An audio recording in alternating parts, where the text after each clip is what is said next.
Have you ever looked up at the night sky and wondered, are we alone? Or how advanced could a civilization really become? Well, one scientist has the same questions, and he came up with a scale. In 1964, a Soviet astronomer named Nikolai Kardashev proposed a way to classify hypothetical civilizations. He called it the Kardashev Scale. This scale ranks civilizations based on their energy consumption. The more energy a civilization can harness, the more advanced it is. Think of it like a cosmic measuring stick for civilizations. So, where do we fit on this scale? And what's even possible? Kardashev originally outlined three main types of civilizations: Type 1, Type 2, and Type 3. But today, some scientists even talk about civilizations that go beyond that, up to Type 7. This isn't just about science fiction. The Kardashev scale helps us think about our own future, our potential for growth, and the challenges we face as a civilization. Kardashev actually developed this scale to help in the search for extraterrestrial intelligence. By understanding the potential stages of a civilization's development, we can better understand what signals to look for. But this scale isn't just about finding aliens. It can also help us make smart choices about our own technology and how we use our resources. Let's start from the beginning. Type 0. This is where we are right now. A Type 0 civilization gets most of its energy from raw materials, like oil, coal, and gas. We're still learning how to harness renewable energy sources, like solar and wind power. We're basically still learning to crawl, cosmically speaking. We have a long way to go, but we're making progress, and we face many challenges. Scientists estimate that we're currently around 0.72 on the scale, so less than 1. That means we can harness a small portion of our planet's energy, but we have not yet mastered all of it. To determine our level on the scale, we look at how much energy per person our technology allows us to use. The development of things like electricity and computers have been major milestones in our progress. But we also face challenges like income inequality, political instability, and the threat of pandemics. We are a vulnerable species, especially to natural disasters, which we are not yet able to prevent. The printing press, the steam engine, and the internet are examples of technologies that have propelled us forward. We've made it to the moon and sent robotic probes to explore our solar system. But we are still far from becoming an interplanetary species. We're a Type 0 civilization, but we're on the cusp of something greater. AI will help us to move up the ranks in the coming years. To reach Type 1, we need to transition to sustainable energy sources to advance on the scale. So how do we move up on the scale? What does it take to become a Type 1 civilization? Imagine a civilization that can harness all the energy of its home planet. That's Type 1. They could control the weather, prevent natural disasters, and live in a world powered entirely by clean energy. They have mastered both nuclear fission and fusion, giving them access to vast amounts of power. They would also have advanced medical technologies, potentially eliminating most diseases and significantly extending lifespans. To manage resources on such a large scale, they would likely have a unified global governance, working together to solve the planet's challenges. Physicist Michio Kaku believes we will get there in a century or two. They would have mastered renewable energy sources like advanced solar power, geothermal energy, and perhaps even energy from hurricanes or earthquakes. They might undertake massive projects like creating artificial habitats or controlling the atmosphere to make the planet more livable. It's possible they would even have a globally spoken language to help with communication and cooperation. A Type 1 civilization is truly a force of nature, in complete harmony with its planet. They've mastered planetary energy, and that's the first big step on the scale. But what if we could go beyond our planet and harness the power of our star? Let's consider a civilization that can harness the entire energy output of its star. That's a Type 2.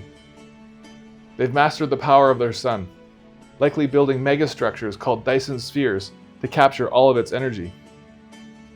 There are different types of Dyson spheres, like Dyson rings, Dyson bubbles, or Dyson swarms made up of smaller energy collectors. Interestingly, a fully constructed Dyson sphere could potentially block almost all visible light from its star, rendering the solar system effectively invisible to distant observers using visible light telescopes. A Type 2 civilization may have fusion reactors that orbit their planet, and could be cyborgs with the technology integrated into their biology. They're able to travel to and possibly live on other planets in the solar system, and maybe even be able to terraform them to make them habitable. They could also be mining other planets for resources and have the ability to vaporize asteroids or move planets. One example of a possible sign of a Type 2 civilization is the mysterious radio signal detected from the star HD1 164595. Dr. Kaku estimates it might take a few thousand years for us to reach this level, assuming we continue our current rate of technological progress. They might even be able to extract material directly from their star for construction purposes, a purpose called stellar lifting.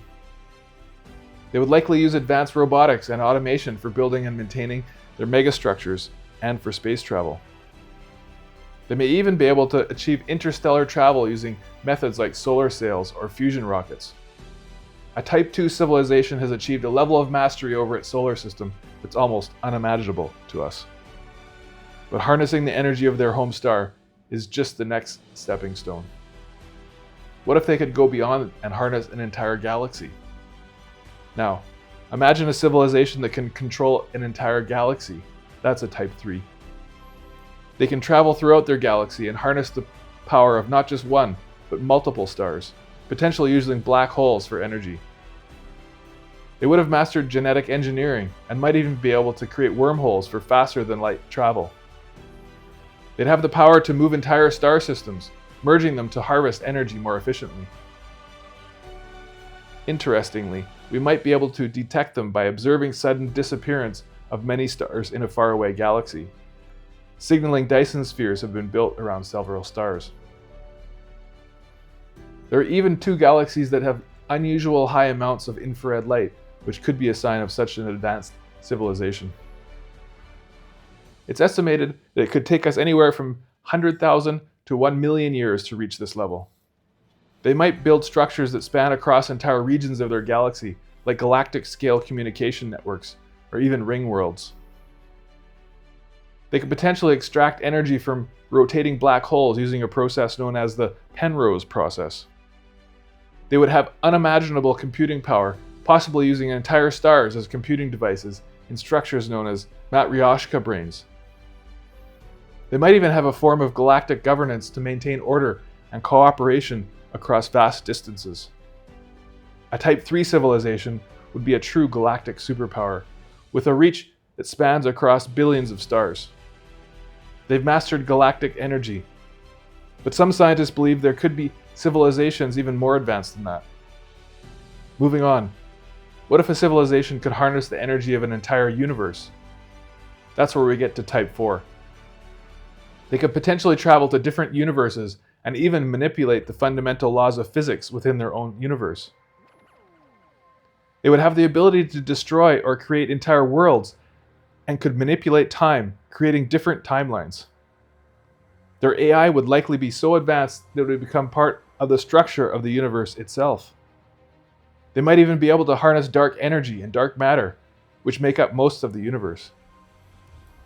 They might have the ability to create simulated universes within their own, raising all sorts of philosophical questions. Type 4 civilizations might even face existential risks that we can't even comprehend, like the heat death of the universe. The power and capability of a Type 4 civilization are truly staggering, far beyond anything we can currently conceive. They've mastered the energy of their universe, but the scale doesn't necessarily stop there. What if they could go beyond their own universe? Imagine a civilization that can tap into the energy of multiple universes. That's a Type 5. They could travel between different universes and manipulate the laws of physics in each to suit their needs. They might even create their own universes. They might use these universes to experiment with new forms of life, or even merge with the fabric of reality itself. There are many theories about the existence of multiple universes, like the many worlds interpretation of quantum physics. They might travel between universes using things like wormholes or by manipulating quantum fluctuations, though this is highly speculative. They may even need to grapple with the ethical implications of creating and manipulating entire universes. A Type 5 civilization would have transcended the limitations of a single universe, becoming a multiversal entity. They've moved beyond a single universe to harness the power of the multiverse. And some speculate about civilizations that go even further beyond our comprehension. This leads us to, what if a civilization could control all aspects of multiple universes? That's a hypothetical Type 6. They would have godlike powers, able to create and destroy universes at will. They could manipulate reality itself. They might exist as pure energy or consciousness, transcending any physical form. They could control the omniverse, which is every universe, dimension, and reality. They might even be able to change the fundamental laws of physics, like the speed of light or the force of gravity, across different universes. A Type 6 civilization would be so far advanced that it's difficult to even imagine their capabilities. They've mastered all possible universes. And finally, we reach the theoretical limit. Could there be a civilization that's the source of all reality? That's a Type 7. This is a purely speculative concept, but it suggests a civilization that is the creator and architect of everything that exists. They would have merged into one entity and would be all-knowing and all-powerful. They might exist in a state of constant bliss and enlightenment. They might exist beyond time and space, as a collective consciousness that encompasses all of reality.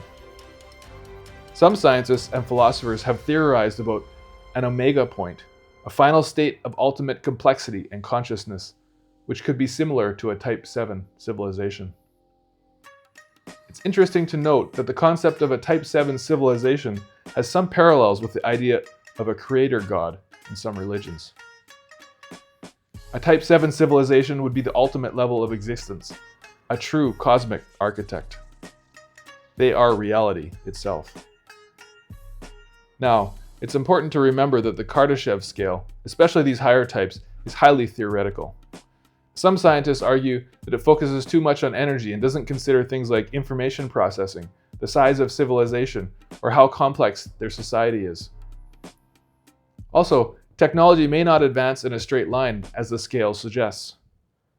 But even with these criticisms, the scale is incredibly useful to consider. So where does that leave us as humans on this incredible scale? The Kardashev scale is more than just a classification system. It's a roadmap of our potential, a way to think about the future of civilization in the cosmos. In future videos, we'll explore some of these levels and ideas in more detail. And we'll also discuss the challenges we face, challenges that could be part of a great filter that prevents civilizations from advancing. If the universe is so vast and the potential for advanced civilizations is so great, why haven't we encountered any yet? This is known as the Fermi paradox, and it's one of the most intriguing mysteries in science. There are many possible explanations, and one of them ties directly to the Kardashev scale. Could there be a great filter preventing civilizations from reaching these higher levels? This is a hypothetical obstacle that might prevent civilizations from reaching higher levels in the scale. Could this filter be behind us, meaning we're incredibly rare and lucky to exist at all? Or is it still to come, meaning that there is some challenge so great that we may never overcome it? So are we alone in the universe? What do you think? Let us know in the comments below. But the Kardashev scale suggests that if life is out there, it could be far more advanced than we even imagine. And it all starts with us, right here, right now, a Type 0 civilization on the verge of a cosmic journey. The future is exciting and bright, don't you think? Want to unlock the power of AI? Our free newsletter gives you the tips, trends, AI news, and tools you need to succeed. Sign up with the link in the description below. Your journey doesn't stop here. Watch our next video right here and keep building your knowledge.